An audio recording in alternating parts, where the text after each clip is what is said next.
ये एक कहानी है एक गरीब धोबी की, जो एक छोटे से गांव में अपना धोबीगिरी का काम किया करता था। धोबी के घर के हालात दिन ब दिन बिगड़ते जा रहे थे। घर में जो भी राशन था वो भी खत्म होता जा रहा था। फिर ऐसे ही एक दिन धोबी ने अपनी पत्नी से कहा, अब मुझे और यहाँ नहीं रहना। यहाँ तो ना कोई कमाई हो पा रही है, ना कोई काम मिलता है। अरे पड़ोस का गांव बहुत बड़ा है, अब मैं वहां जाकर अपना धोबीगिरी का काम करूंगा। कुछ दिन घर से दूर रह लूंगा, कम से कम घर का खर्चा चलाने लायक कुछ कमाई तो हो जाएगी। क्यों जी, वहाँ के लोगों के कपड़े अभी तक किसी ने धोए नहीं क्या, कि आपको वहाँ जाकर ही धोबीगिरी करनी है? अरे अपनी जन्मभूमि में रहकर दो सिक्के कमाए नहीं जाते तुमसे, कि चले पराए गांव कमाने के लिए। फिर अगले दिन सुबह चुपचाप धोबी अपने घर से निकला और दूसरे गांव की तरफ चल दिया। दोपहर होने तक वो पड़ोस के गांव में पहुंच गया। हारा थका जब धोबी वहां पड़ोस के गांव में पहुंचा तो वो हैरान रह गया ये देखकर कि उससे पहले ही वहां पर बहुत सारे धोबी हैं जो अपना काम काज कर रहे हैं। अरे यहाँ तो इतने सारे धोबी मुझसे पहले ही अपनी दुकान लगाए बैठे हैं। ऐसे मुझ अनजान धोबी के पास ग्राहक कैसे आएंगे? लगता है इस गांव से भी खाली हाथ ही लौटना पड़ेगा वापस। नहीं नहीं, खाली हाथ भी तो घर नहीं जा सकता, लेकिन क्या करूं? तभी फिर धोबी ने ग्राहकों को अपने पास बुलाने की एक तरकीब सोची। फिर उसने अपनी दुकान लगाई नदी के किनारे और वहां पर एक बड़ा सारा बोर्ड लगाया और बोर्ड पर बड़े बड़े शब्दों में लिख दिया, सबसे सस्ता धोबी। यहाँ हमारे कपड़े धोने के साथ साथ इस्त्री मुफ्त में की जाती है। और लोगों ने जब ये चीज़ देखी तो उन्हें कुछ नया देखने को मिला। अरे वाह, कपड़े धुलाई के साथ इस्त्री मुफ्त। अरे भाई ये लो, मेरे कपड़े ज़रा अच्छे तरीके से धो देना और साथ में अच्छी से इस्त्री भी कर देना। हाँ हाँ सेठ जी, अभी किए देता हूँ। फिर धोबी ने अच्छे तरीके से कपड़े धोकर इस्त्री करके सेठ को दे दिए। ये लीजिए, अब आपके कपड़े एकदम नए जैसे बन गए हैं। अरे भाई वाह, ये तो कमाल हो गया, सच में ये तो बिल्कुल नए जैसे लगते हैं। ऐसे ही फिर दूसरा ग्राहक आया, फिर तीसरा। उसने फिर बहुत मेहनत से काम किया। कुछ ही दिनों में उसने 5 सोने के सिक्के जमा कर लिए। आज तो मैंने बहुत सारे पैसे कमा लिए। यदि ऐसे ही काम काज चलता रहा तो मैं कुछ ही दिन में काफ़ी पैसे जमा कर लूँगा और एक घोड़ा खरीदूँगा।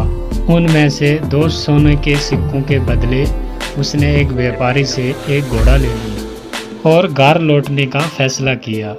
अगले दिन उसने अपना सारा सामान बांधा और घर के लिए निकल पड़ा। अपने रास्ते में उसे एक घने जंगल से गुजरना पड़ा, जहाँ पर उसने डाकुओं का एक झुंड देखा।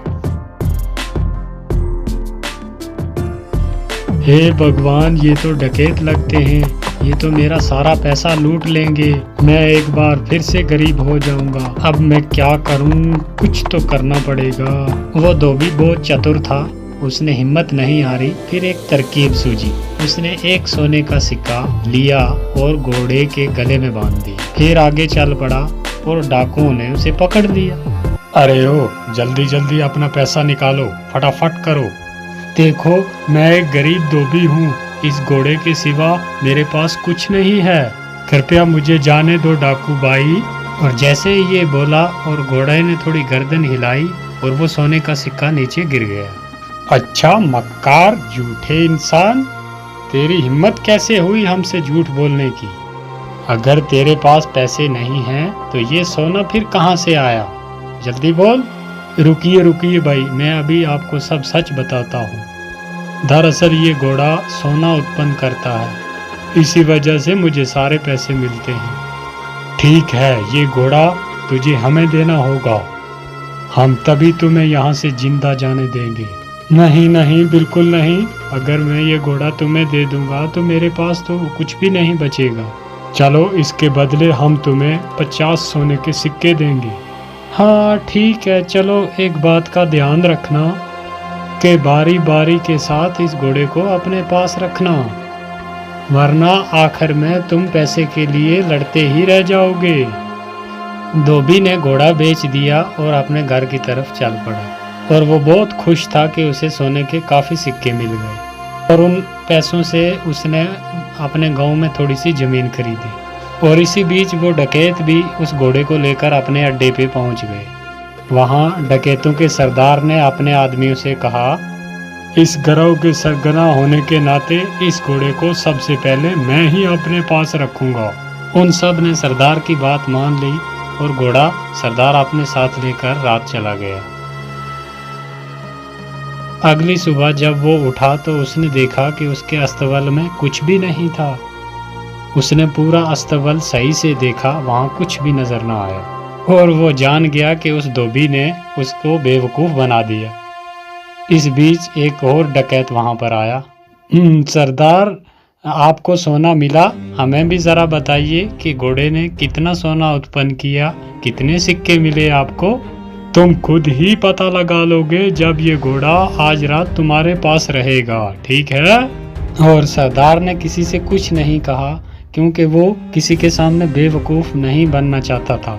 फिर एक एक करके सभी डकैतों ने घोड़े को अपने पास रखा, पर उसमें से किसी को कुछ भी नहीं मिला और वो सब समझ गए कि उन्हें उस धोबी ने बेवकूफ़ बनाया है। अरे दोस्तों, उस धोबी ने हमें बेवकूफ़ बनाया है, अब हम उसे सबक सिखाएंगे।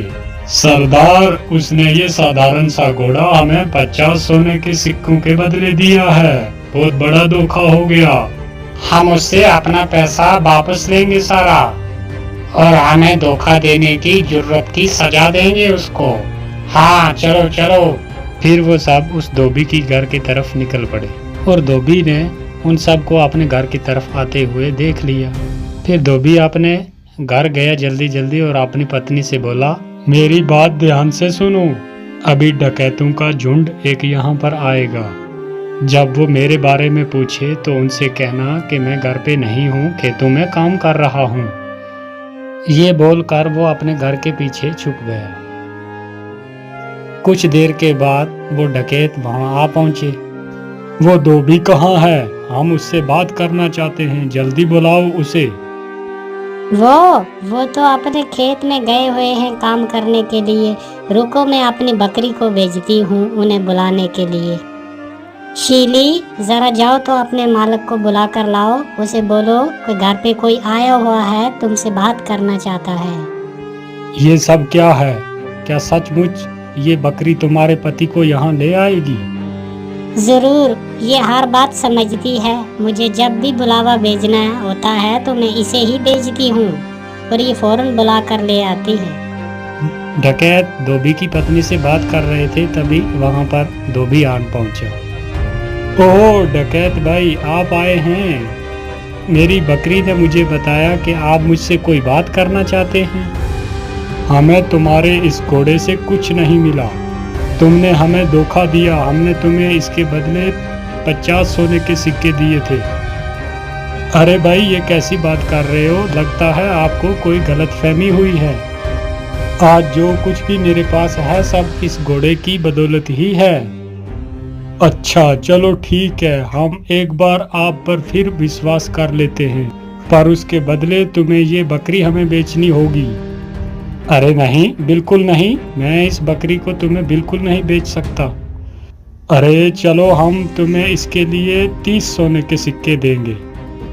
थोड़ा इनकार करने के बाद धोबी सहमत हो गया बकरी बेचने के लिए और वो लेकर जब उस बकरी को अपने अड्डे पर पहुंचे और उनके सरदार ने कहा कि कुछ दिन इस बकरी को सबसे पहले मैं ही अपने पास रखता हूँ, मुझे जब भी आप में से किसी की ज़रूरत पड़ेगी तो मैं इस बकरी को बेचकर बुला लूँगा।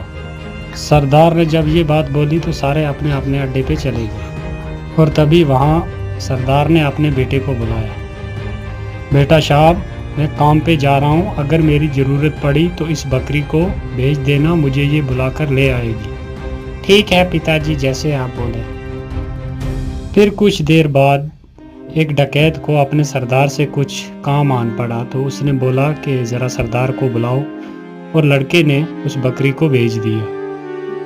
और सरदार के बेटे ने उस बकरी को अपने पिता को बुलाने के लिए भेज दिया और वो बकरी वहाँ से निकली और बजाय सरदार के पास पहुँचने के सीधा धोबी के घर पे आ गई। जब सरदार घर वापस आया तो उसने देखा कि वहाँ पर बकरी तो है ही नहीं और वो ये बात जान गया कि बकरी जरूर अपने मालिक के पास गई होगी और वो फिर अकेला उस धोबी के घर गया। सुनो, क्या वो बकरी तुम्हारे पास आई हुई है? हाँ, वो यहाँ आई हुई है। मेरे ख्याल से उसे जरूर मेरी याद आ रही होगी, तो मैं समझता हूँ कि कुछ दिन बाद ये आपको अपना मालिक स्वीकार कर लेगी। आप उसे थोड़ा सा समय दीजिए, अंत में ये आपको ही अपना मालिक मानेगी। सरदार उस बकरी को वापस ले गया और अगले दिन अपने एक साथी को दे दिया और साथी के साथ भी वही हुआ जो सरदार के साथ हुआ। वो बकरी भागी वहाँ से और सीधी धोबी के घर आ गई और सब ने जान लिया कि उस धोबी ने एक बार उन सब को बेवकूफ़ बनाया है। इस बार हम बेवकूफ़ नहीं बनेंगे, इस बार मैं इस धोबी को सबक सिखाऊंगा अच्छे से। इस बार सारे डकैत जो थे वो फिर धोबी के घर पहुंचे और उन्होंने धोबी की एक ना मानी और उसे एक बोरे में बंद किया और लेकर चल दिए उसे सबक सिखाने के लिए। धोबी चुपचाप बोरे में पड़ा रहा। फिर वो एक जंगल से गुजर रहे थे तो उन्हें भूख प्यास बहुत लग गई। तो एक ने बोला, सरदार भूख बहुत लग गई है, तो मैं सोचता हूँ कि इस जंगल में से कुछ फल ढूंढकर खा लें, फिर चलते हैं। तो सरदार ने सुनकर भी उनकी बात और वो भी सहमत हो गया और वो बोरा एक जगह रखकर जंगल में फल ढूंढने के लिए चले गए। बकरी चराने वाला एक वहाँ से गुजर रहा था, तो जब उस धोबी के कानों में बकरियों की आवाज़ पड़ी तो उसने ज़ोर ज़ोर से चिल्लाना शुरू कर दिया, मैं ऐसा नहीं करूँगा, मैं ऐसा बिल्कुल नहीं करूँगा, छोड़ दो मुझे, छोड़ दो, जाने दो मुझे, जाने दो, मैं नहीं कर सकता। बकरी के मालिक ने उसकी आवाज़ सुनी और वो उसके पास आया और आकर बोला, अरे रुको रुको, कौन हो तुम और तुम क्या नहीं करोगे? किसने तुम्हें इस बोरे में डाला? भाई क्या बताऊं, ये मेरी शादी ज़बरदस्ती एक ज़िम्मेदार की बेटी से करवाना चाहते हैं और मैं शादी बिल्कुल नहीं करना चाहता। क्यों भाई, तुम कोई पागल हो क्या? अगर तुम्हारी जगह मैं होता तो मैं यकीनन फ़ौरन उस ज़िम्मेदार की बेटी से शादी करता। अगर ऐसी बात है तो आओ, तुम्हें मैं इस बोरे में डाल देता हूँ और तुम जाकर उसकी लड़की से शादी कर लो। सचमुच? हाँ भाई, बिल्कुल सच। लेकिन पहले मुझे बाहर तो निकालो भाई। बकरियों के मालिक ने उसको बाहर निकाला और खुद उस बोरे में चला गया और धोबी ने उसे बांध दिया और उसकी बकरियों को लेकर वापस चला आया। वो डकैत वापस आए जब तो उन्होंने वो बोरा उठाया और लेकर चल दिए और जाकर एक नदी में फेंक दिया। नदी में फेंककर वो वापस आ रहे थे, उन्होंने धोबी को बकरियों के साथ देखा और वो हैरान रह गए। अरे तुम यहाँ क्या कर रहे हो? यहाँ कैसे पहुँचे तुम? डकैत भाई, उस नदी के नीचे एक जादुई स्थान था और वहाँ पर बहुत सारा सोना है और मैंने थोड़ा सा उठाया और जिसकी कुछ ये बकरियाँ खरीदी और अपने घर जा रहा हूँ।